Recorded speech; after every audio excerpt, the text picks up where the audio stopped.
दरम्यान गावगुंडावर कारवाई करा, सतीश भोसलेच्या कुटुंबियांची ही मागणी आहे। बुलडोझर कारवाई करून अन्याय कशासाठी असा सवाल खोक्या भोसलेच्या कुटुंबियांनी केलाय।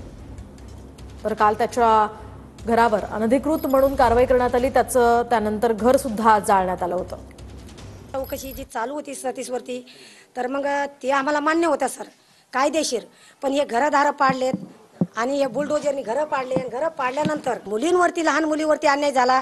शेळा, गाई, कळड, भटका, चन्नक मुर्ग्या अशा जी प्राणी पाळलेले होते त्या प्राणीवर जो अन्याय झालेला आहे सर, तर ह्यो आम्ही तर नाही, पण सरकारने याला कधीच माफ करू नये। आणि ते कोण गावगुंड लोक आहेत, ते गावगुंड लोकांनी त्या महिलावरती जो अन्याय केला, लहान मुलीवरती, ते जी दवाखान्यात ॲडमिट आहे त्याची कठोरात कठोर त्यांची ते कारवाई करून आणि त्यांना न्याय मिळवून द्यावा सर। SP साहेबाला माझी विनंती आहे आणि वरती जी फडणवीस साहेब आहेत, तर ते फडणवीस साहेबाला पण माझी विनंती आहे।